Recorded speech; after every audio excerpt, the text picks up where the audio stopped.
안녕하세요. 오늘의 사연입니다. 구독과 좋아요 한 번씩 부탁드릴게요. 바로 사연 시작하겠습니다. 제 이름은 유지영이고 37살의 지방공무원으로 근무하고 있어요. 남편은 저와 동갑으로 시댁에서 운영하는 회사에서 일하고 있어요. 딸이 있는데 8살이 된 딸 하은이는 초등학교 1학년에 입학했어요. 우리가 사는 지역은 비교적 시골이라 딸은 동네 친구들과 함께 학교에 다니며 즐거운 나날을 보내고 있어요.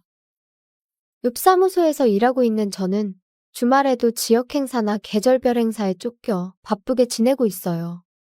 남편은 이 지역에서 나름 인지도 있는 시아버지 밑에서 일하고 있는데 시아버지는 매우 엄격한 성격이라서 아들이라 할지라도 자비가 없기에 남편은 실적이 떨어지지 않도록 노력하고 있어요. 시어머니는 온화한 성품이시고 취미로 텃밭에서 수확한 채소를 요리하는 등 부잣집 여자라고는 생각이 들지 않는 생활을 하세요. 남편은 어렸을 때부터 시어머니에게 식습관 교육도 엄격하게 받았어요. 그런 시댁에서 며느리로서 저를 아주 마음에 들어 하셨어요.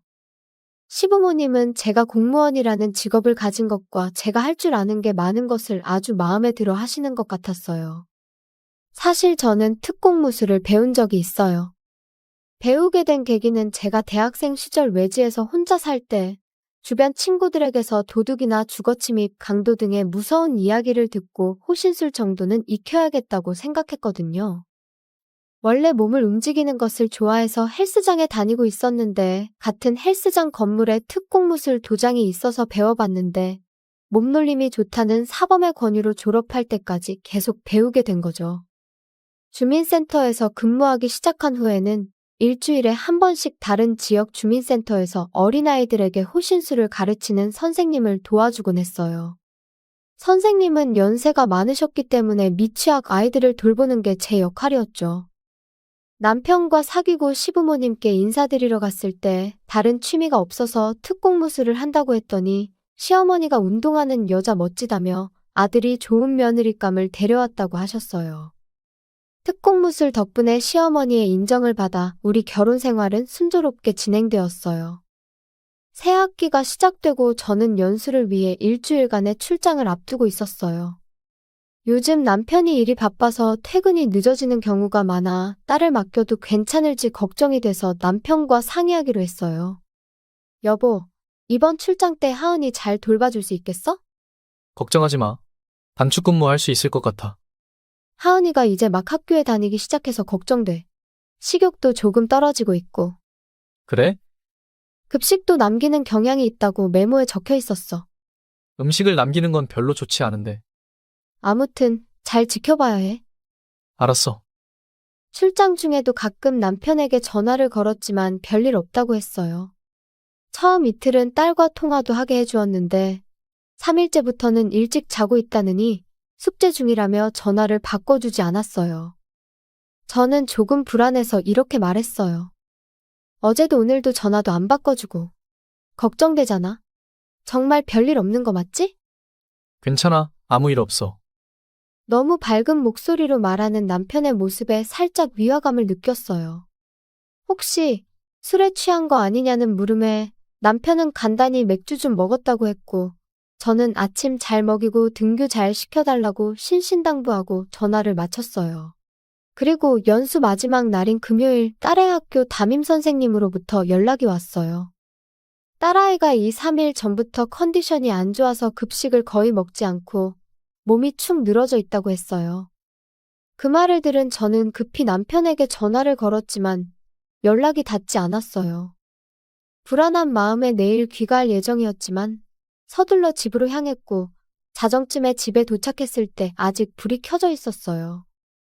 남편의 모습은 보이지 않았고 딸의 방에 들어가니 침대에 쪼그리고 앉아있는 딸의 모습이 보였어요. 이미 자고 있을 거라 생각했는데 잠자는 모습이 평소와 달랐어요. 호흡이 빨랐고 몸이 경직돼 있는 것 같았어요. 하은아, 자는 중이야? 제 목소리에 딸은 벌떡 일어나 울먹이며 달려왔어요. 엄마, 제게 매달리는 딸의 몸이 이상하다는 게 느껴졌어요.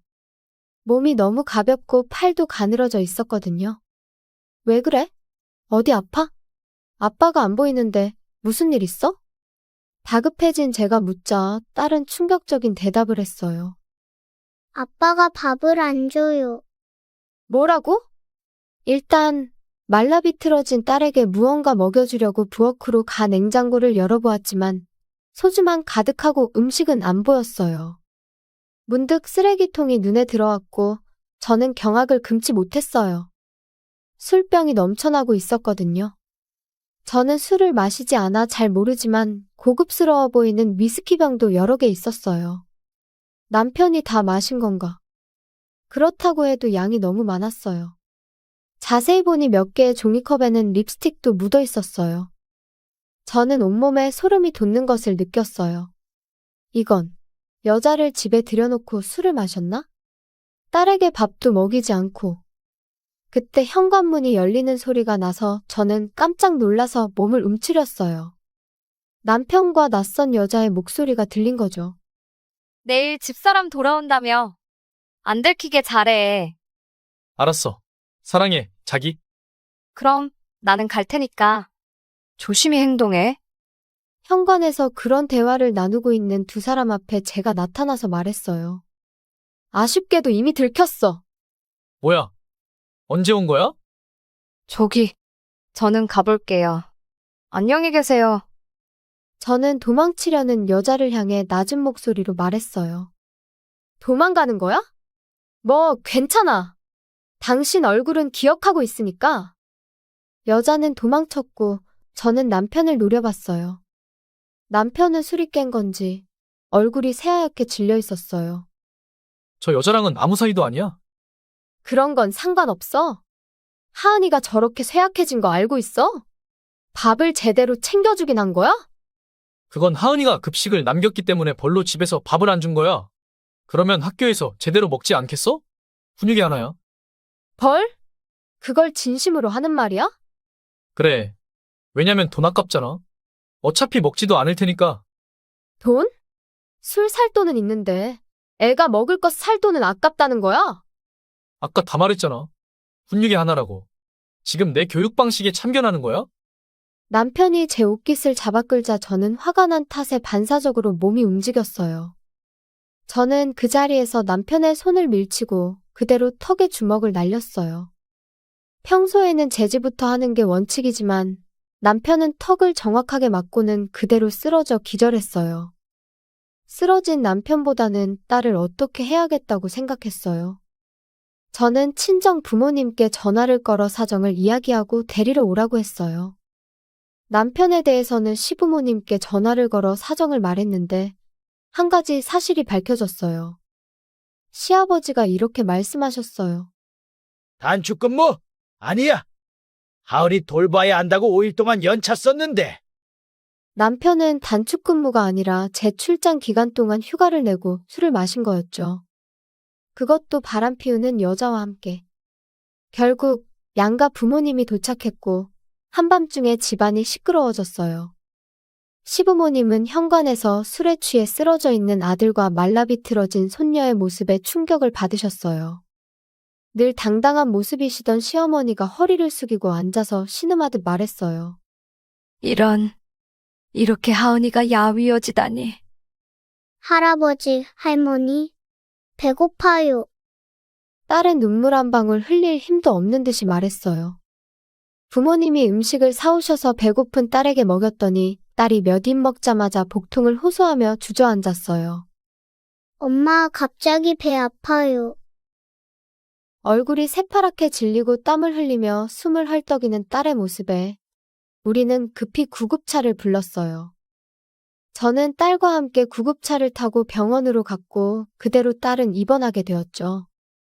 딸은 며칠 동안 제대로 된 식사를 하지 않아 갑작스러운 칼로리 섭취에 몸이 따라가지 못해 쇼크가 온 거였죠.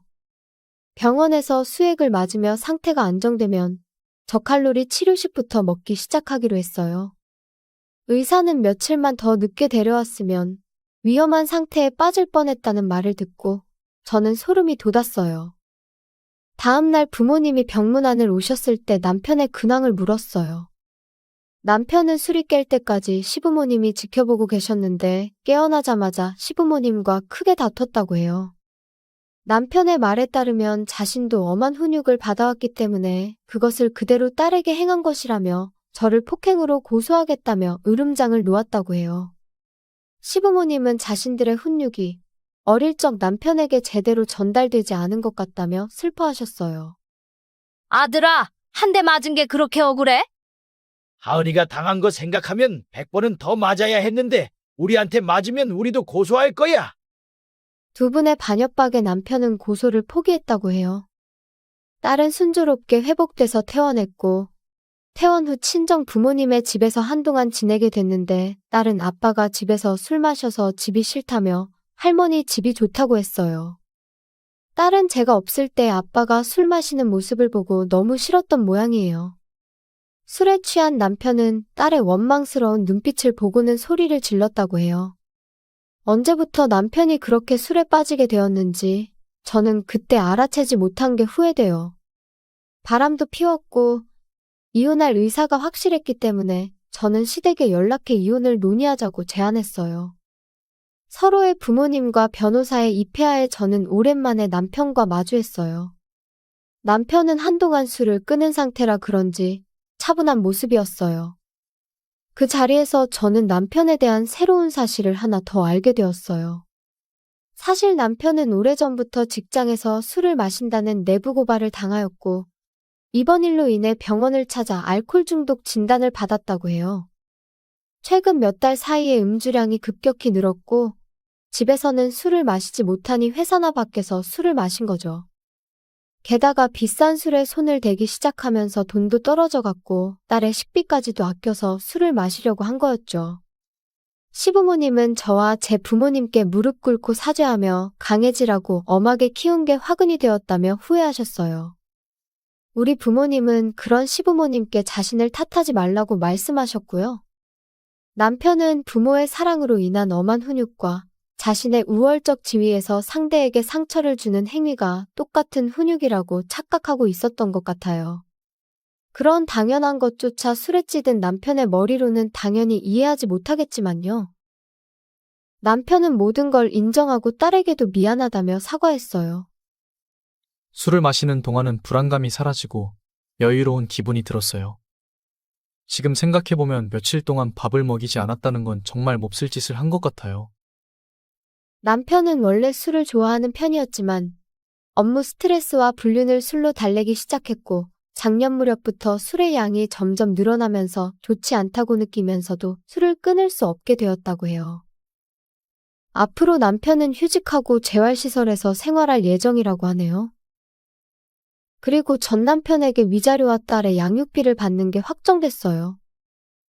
그리고 딸과의 만남은 알코올 중독 치료를 받고 제대로 된 금주를 할 수 있게 된 후에 만나자고 약속했어요.